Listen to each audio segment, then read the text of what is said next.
Imagine a school where play and relaxation is paramount, where babies sleep outdoors even in the depths of winter, where children help with cleaning and catering, where there are a few locks on doors or security-coded gates, where there's little formal learning and most leave at the age of 5 or 6 unable to read or write. This is preschool education Swedish style. Yet, just a few years after starting formal schooling at the age of 7, these children lead the literacy table in Europe. Just how do they do that? Could the relaxed and playful start offered in Swedish preschools be the very secret of their success?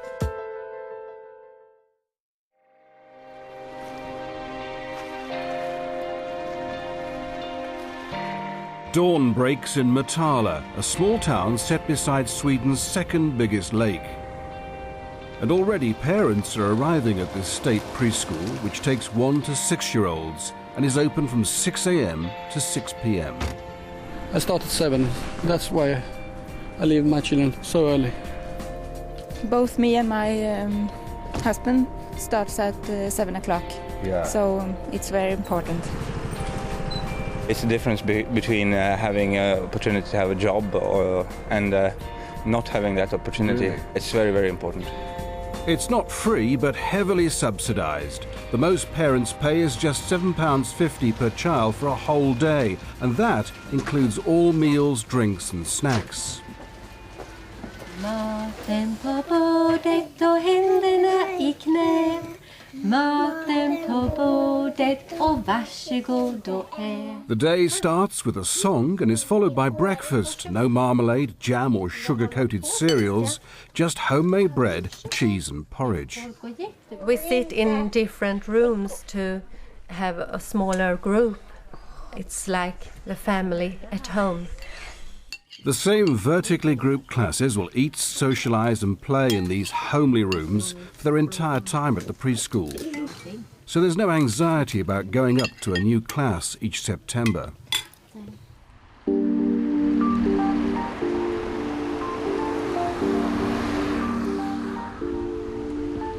Head teacher Everlott Peterson has been in charge of her Motala preschools for the last 6 years. She shares her time between the school's 2 sites and employs 60 teaching and support staff to look after 250 children with an annual budget of around £1.5 million.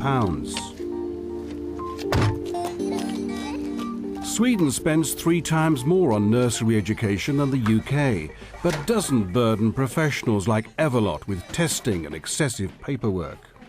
We haven't got any government inspections here. The government trusts us to do the job. And they're given plenty of space to do the job in. There are 12 classes spread across the 2 sites, each with 22 children occupying 4 or more cosy, uncluttered rooms. There's only 1 computer, but plenty of flowers, sideboards and soft lighting. A lot of Swedish preschools are even more home-like than this school. They have worked a lot with the environment, like the Reggio Emilia inspired is more like workrooms. It should be a complement to the home. A very big difference between the English and Swedish system is that it is in our curriculum, it says it's not the child we should evaluate. It's processes in the school, how we do things. We should evaluate that, but not the child, which is a very big difference. This curriculum is a slim document stressing core values summed up here by the school motto: challenge, discovery and adventure. Teachers are expected to deliver it in ways that interest them. We want the children to participate in what we do. We don't want to say we should do that and that, but we ask the children what they would like to do. And also we have a curriculum that tells us what to do but not how to do it. We can do that for ourselves. The children learn better if they're having fun, I think. It's the most important to have fun. And this quest for fun rather than learning is shared by most parents, including Helena and Magnus Christiansen, who feel it's all about their son Adrian making friends and feeling secure. I don't think it's so necessary to get the book skills here in preschool. It's more important to get the social skills. And then if they play with letters and sing a lot of songs and rhymes to learn the language in a playful way, that's a very, very good base to stand on when you get into our real Swedish school. Some of the teachers here have heard about the UK's early years curriculum, which prescribes learning goals or outcomes that teachers are expected to work towards, and give it pretty short shrift. I think it sounds rather boring. Yes. You have to do many things that are decided on forehead. When you work, you don't have much to decide by yourself.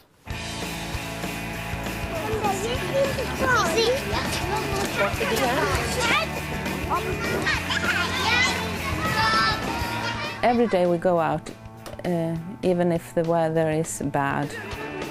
The children here spend at least half the day outside, even in the harsh Scandinavian winters. They say it encourages curiosity and cooperation. We believe that it is good for them. We think they will get healthier.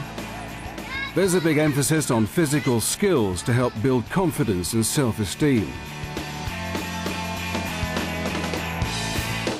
When they are young, our children sleep outside. They sleep from half an hour to an hour. We can see the children all the time. We are inside here or outside in the garden, so it's quite safe here. If it's very cold in the winter, -10, something like that, they have to sleep inside, of course. But often we put on very warm clothes and blankets and something like that. So it's healthy and better for the children to sleep outside.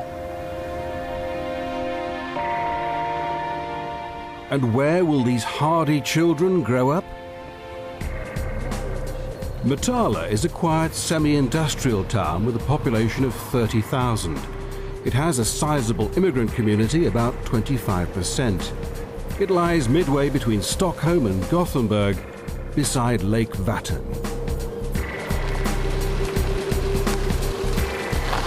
At the end of another long and busy day, head teacher Evelot Peterson heads home. She lives just outside Motala in a small wooded village beside a lake. Her impressive period home with extensive grounds may look expensive, but this house costs just £160,000. Just as well when you hear that her annual salary is only £30,000.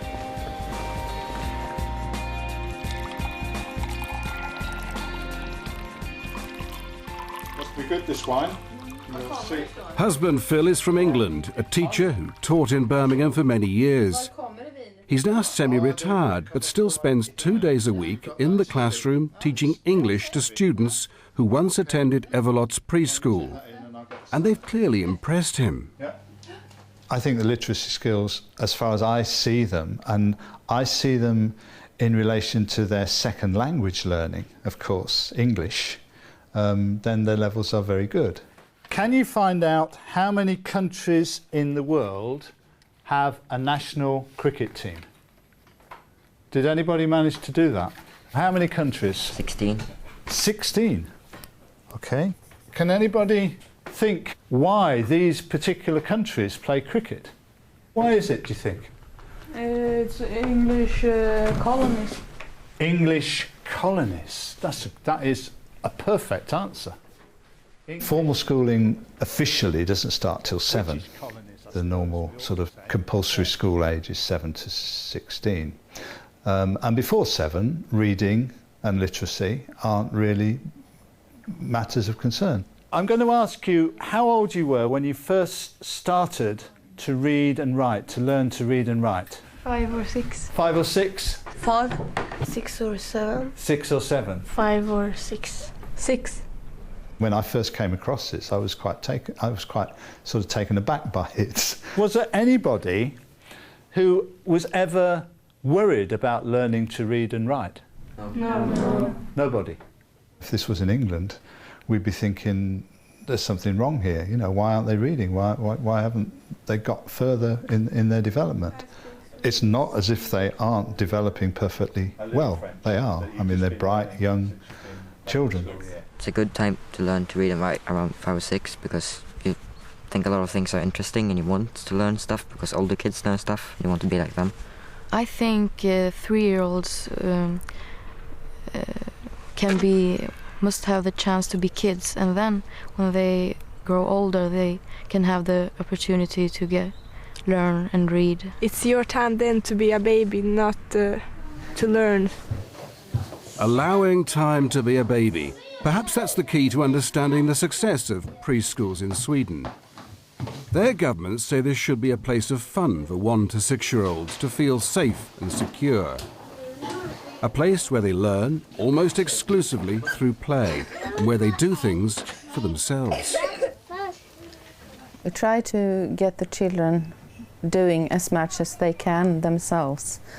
If we can give them the trust to be on their own, they will take that responsibility. And it's a lot about social training, and training together with other children is very important. Like they are laying the tables. It's a cooperation with other children.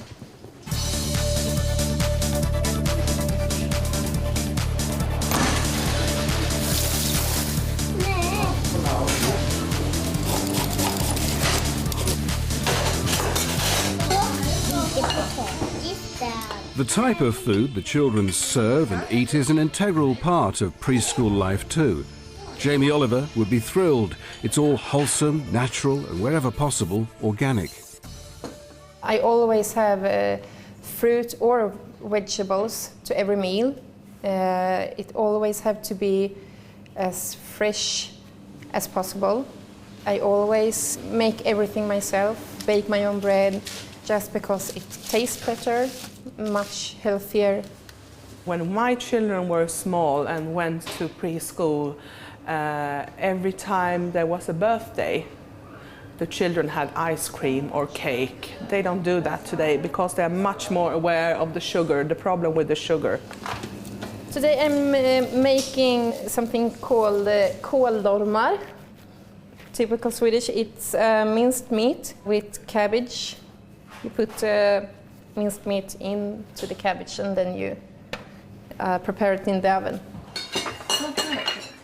They have difficulties to concentrate during their work at school if they don't eat healthy food. They often have headaches or get sick easier if they don't eat healthy food. So that's important, yes. What about chips? No, not chips. We start to have a problem with fat children, and we think that if the children are happy to move their body, then they will keep on doing that. Today we are going out to the lake and we take a walk with all our children, and we have fresh air, and we go to a climbing tree and have some fun.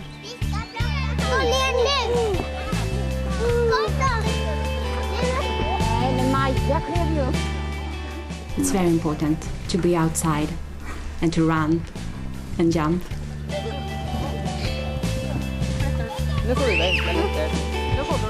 We think that being outside is a good opportunity to learn a lot of things. However, the learning on these daily excursions is far from structured.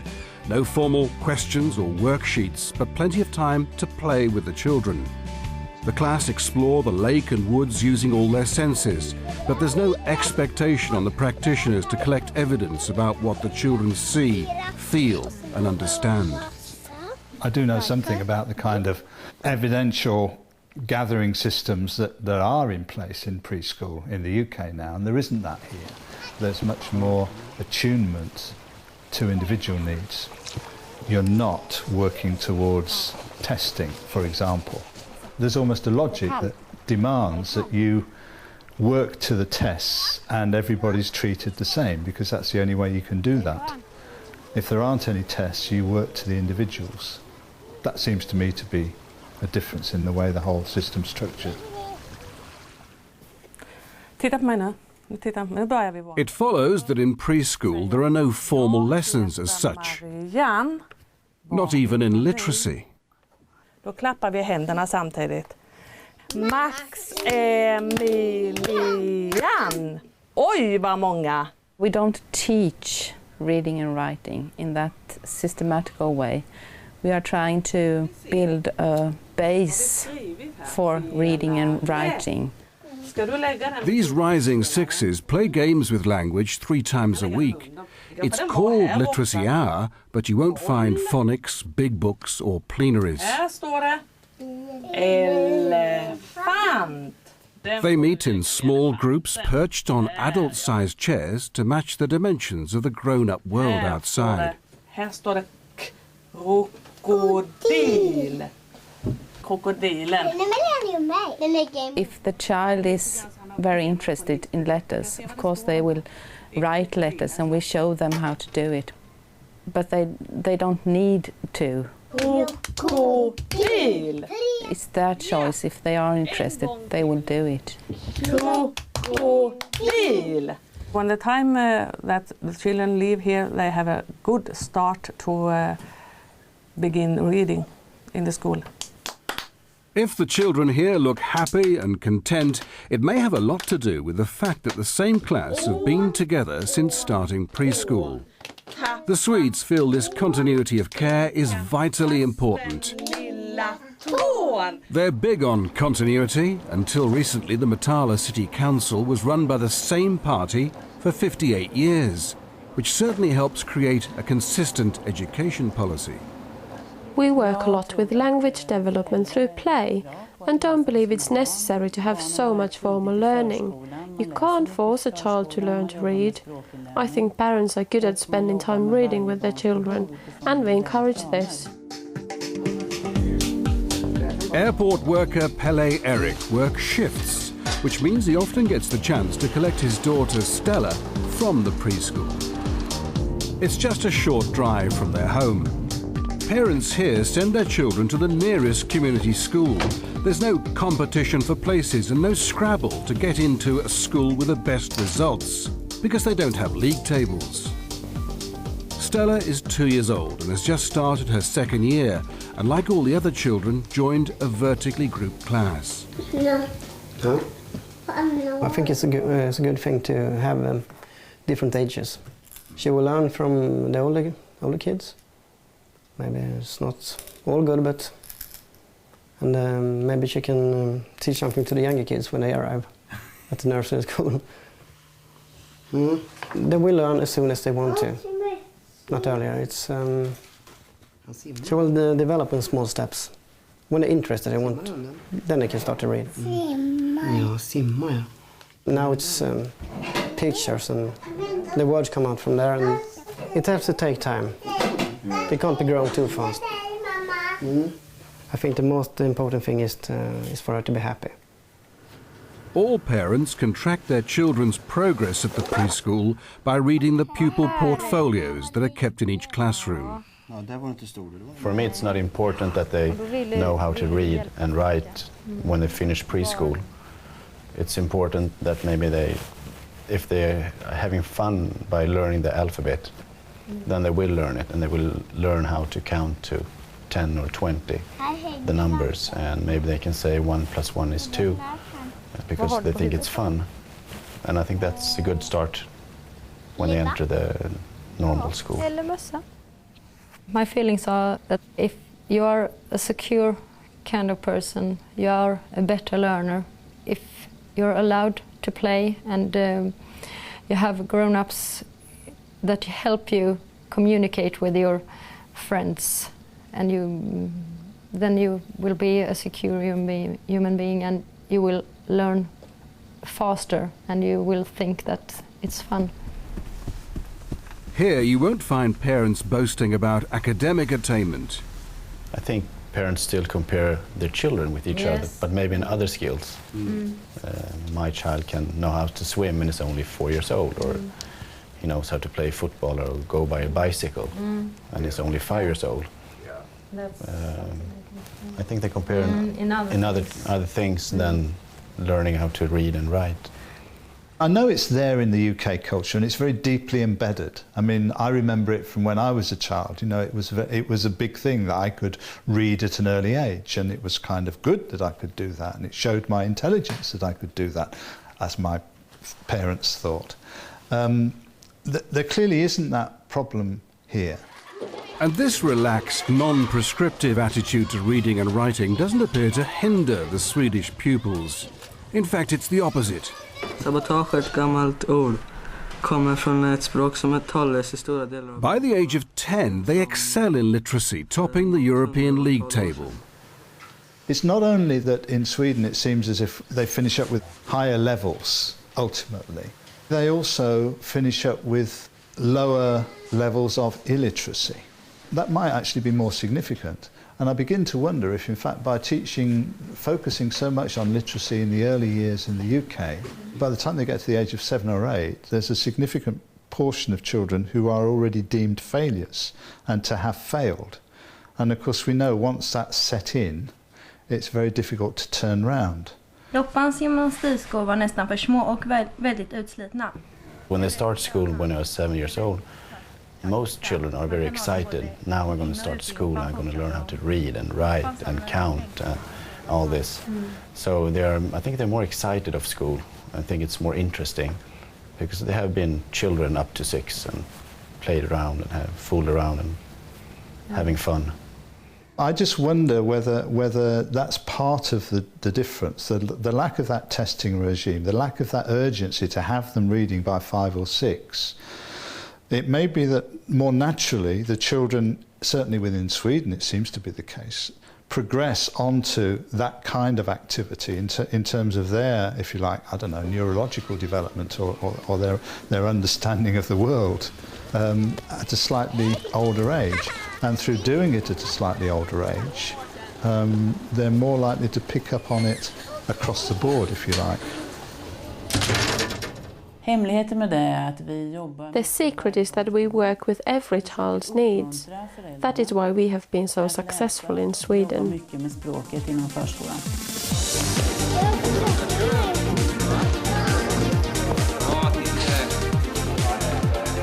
Perhaps this gym session says a lot about the Swedish way. There's plenty of risk-taking, allowing children to have belief in themselves while feeling secure and safe with the same teachers they've known since starting preschool. There's bonding and trust, a key feature of the Swedish education system. It is the case in Sweden that the teachers are trusted, and I mean, I'm saying that with a little hesitation because teachers in the UK have long complained about the fact that they aren't trusted. They haven't been seen as professional. I think that's changing a bit now, but it's very clearly the case in Sweden that the teachers are seen as professionals, and they're left to get on with their job. They know what needs doing, and they get on and do it. Some of the staff here have had the chance to see how things work in the UK and are in no doubt about where they'd rather be. We play more to educate. They have more like school.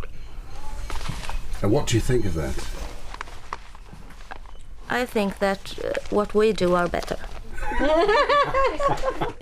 We communicate more with our children.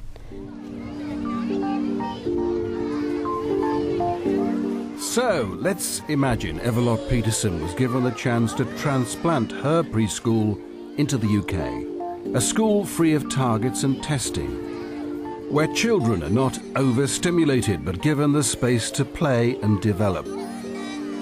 Where there's time for children to learn and teachers to teach. Would it work? Yes, why not? But I think that maybe it will take a couple of years because the tradition in England are so old and you have had this system for so long. So maybe it will take some time, but for the children I think it will work perfectly.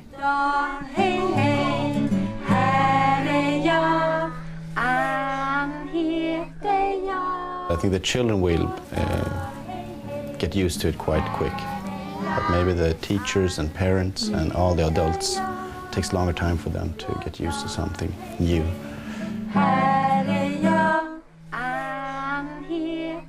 The Swedish model is the Swedish model, and the notion that you could kind of export one model of how to do education and just transplant it into another country, it just wouldn't make sense. I mean, there are so many factors, cultural factors, sort of operating in the country that are so different from the UK that would make it not sensible to try and do that.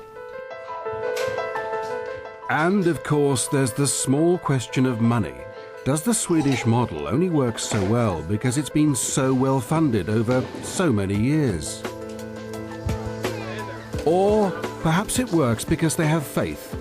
Faith in the children, faith in the teachers, and overall, faith in the system.